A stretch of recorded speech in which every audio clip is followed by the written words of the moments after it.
And so you mentioned another platform you guys built called Pulse. So I like Peter Drucker. He says, if you can't measure every part of your business, you can't manage or grow it.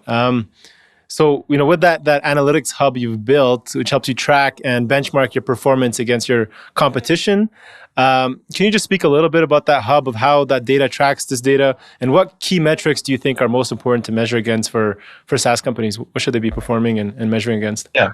Well,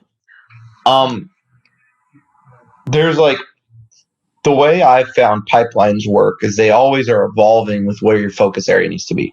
So, and we talk about Pulse in a second too, but just in general, when you're thinking about what you want to measure in SaaS, it depends on where you're at.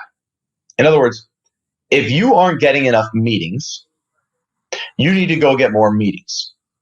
But what I found is the second you have a lot of meetings, because you haven't had meetings, your system and process for getting people from MQL to SQL and SQL to demo is crap. Mm-hmm. So then you can't monetize your pipeline. So first you need to generate pipeline. And just because you have the meetings and the opportunities, the disco calls coming in, doesn't remotely mean you're going to get more demos. So then it goes from, okay, how do we activate? How do we get people from form fill to proposal? And then when you get really good there, then you have to get really good at demo to MSA, right? To contract, to negotiation. And so, ironically, it just depends on what stage you're in, because the value is always in the current reality, and then the new value comes once you've gotten there. If that makes sense. So yeah. And then Pulse is just a benchmark. What I found is SaaS marketers, VC funded. I work with some Vista Group companies. We did everything for Exactly. They do sales compensation software. Almost all our clients are funded. So they all have crazy goals. They all are unrealistic, and they all don't really hit them at the way the board wants. That's the game. Yeah, nothing special. It's nothing crazy. But they still get more money, and everybody's still happy because their goals are ridiculous. And so part of ridiculous goals is why I built Pulse, is so that the in-house marketer can go and say, hey, I know you want to do that, and that's your goal. You want to grow by 25%. I'm looking at our other 10 competitors, and we're spending less than every one of them. So yes, I want to hit that goal for you.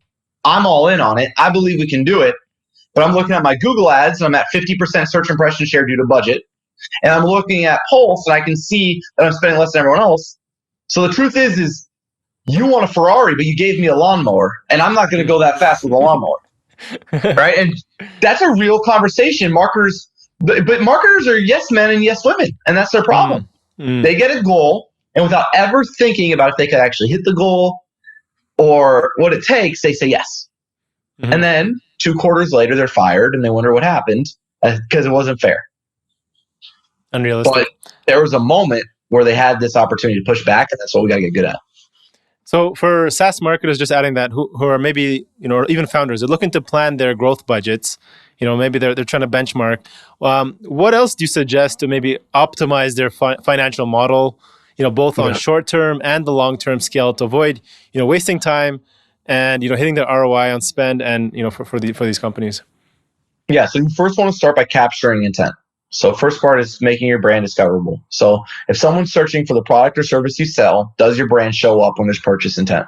That's Capterra, G2, Software Advice, those types of environments, those listicles, those top X, top Y, best this, best that, reviews this, reviews that. Got to be there. That's when there's purchase intent. And that's when people, they decide you're the best because other people said it, not your sales team, not your marketing. And that's very compelling, not only for initial conversion, but I found is cost per conversion can sometimes be very misleading. And most marketers right now are optimizing based on cost per conversion versus cost per demo or cost per deal. Right. And what I found is cost per demo and cost per deal from third-party review sites is exponentially lower than that from Google Ads because those prospects did their research, chose you, but they also have 2 tabs open. Mm-hmm. So if you're not better than your top 2 competitors, review sites don't work for you because you get conversions, you get leads, but you can't close them because you're in a competition in this moment. So that's why it still goes back to product fit, value, those things. But once you have that, that's when you can start doing the advertising, position yourself to be discoverable, and then grow. But what we do is we manage all of that an LTV CAC sheet. So I take the LTV CAC of every one of your channels with a vision that helps your CMO say, hey, if I had another dollar, where would I spend it? That's a really important question. And so we give them a model that says, hey, and then you can see search impression share. Oh, you're at 50% here. You could spend another $2,000 here. And some channels you can't spend more and get more from. So you got to realize what those channels are. And that's where you need to create your focus, your time, your resources, your hours, your agency, whatever that is, to try to create that repeatability. And then you got to get good on the marketing and sales ops to push it through the stages. And what are you guys aiming for? Still trying to get that minimum 3-to-1 CAC to LTV, or is that what you're? Yeah, I like to do. So the way I say is, you need to, if you want to so I'll let my team come to me and they'll get an experiment budget. So they could say, hey, I want to test, and I built models where they could create a forecast. So let's say they want to sponsor a webinar, and the webinar is guaranteeing 700 leads, and it's $7,000. Cool. So I put together the model, and I gave it to them so they can use it. They put all their stuff in there. They get a forecast LTV CAC of whatever that is. And as long as it's greater than 2, we can launch it.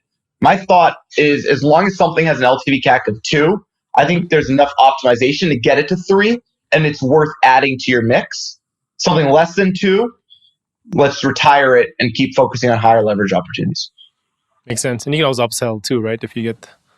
Yeah, well, and you can expand too. I still try to keep initial acquisition right at 3-to-1, but on experiments, it's not you have to have room to collect data and optimize. And trying to start at 3 doesn't make sense. Makes sense. And then, so when it comes to tracking, I know you're big on OKRs, if I'm correct. Yeah. How do you guys use OKRs to track actual growth for the businesses? Or how do you suggest other SaaS founders to set that up internally with their teams?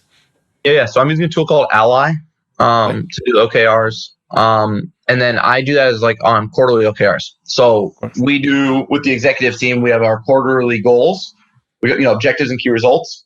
And then they all funnel down. So we want to hit X amount of revenue. So they need X amount of ops, X amount of MQLs, SQLs. And that's kind of how I do it with marketing. And then other departments will have, whether it's a retention goal, whether it's an average order value goal, whatever that department is, but everybody has theirs in Ally.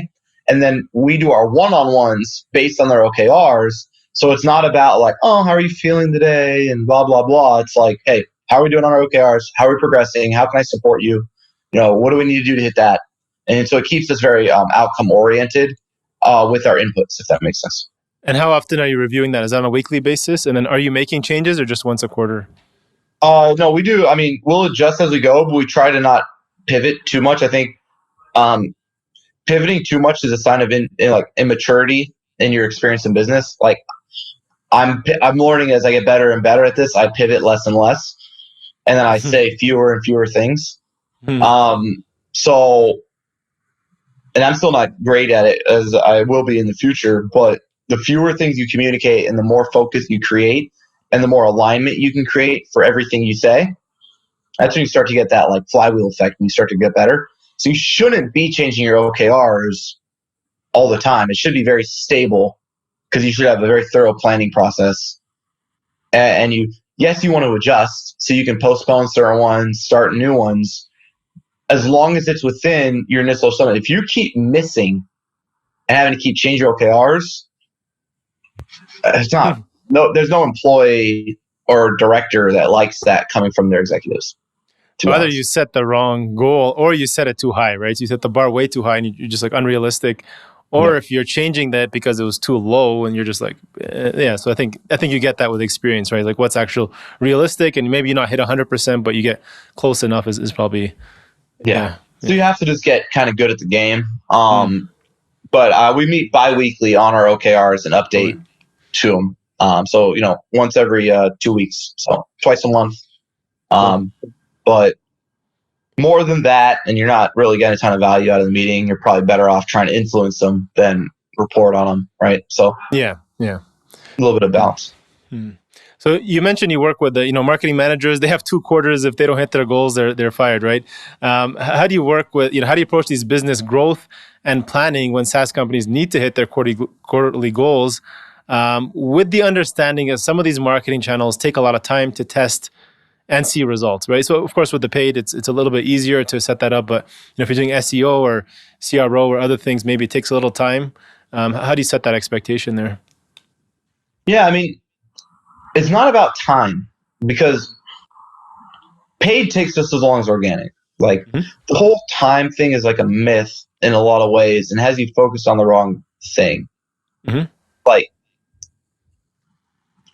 it's really about understanding if every input is actually aligned with your outcome goal, because everything takes different amounts of time.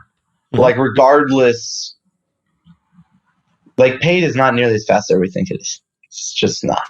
True. Like, it's a total misconception. And organic isn't as slow as everyone thinks it is. The truth is most people's organic stinks and their paid stinks. Honest to God. Like, that's like, because they're not saying any, like, they're doing content for SEO instead of for their audience. Yep. So even if you get the traffic, it doesn't turn into customers. Like, I can't tell you how many people's have diminishing marginal returns on organic conversions in correlation to traffic. It's not like it grows 1-to-1. So the point isn't about how long it takes to get more traffic. It's about how long does it take to understand why someone would ever keep what you wrote. Like, why should someone read your blog? And what I found is the only reason someone should read your blog is because you can say something that no one else can say. Yeah. And if that's not what your content strategy is, unless you're one of the 1% of people in the world that are that good at execution, consistency, and scale, because every industry has that one person they all want to be like, and everybody else sucks, right? Like, well, the reason is because they're trying to be that person without saying anything different than that person. So why would you steal their readers? It's not like there's unlimited readers. So if everybody's already getting their information from somewhere else, how are you going to get them to stop getting information from there and start getting it for you? In other words, if you launch a business newsletter, it has to be better than Morning Brew. Why would I read you? I'm not going to read two. And so, like, that's the problem. It's all in how we think things work, and we don't use enough common sense. And so we get our goals of traffic or leads, but it doesn't hit revenue because it's vanity. And so getting to revenue doesn't take as long as people think if you're doing it right. The only reason it takes so long is because you're not doing a good enough job of communicating differentiation, value, and building that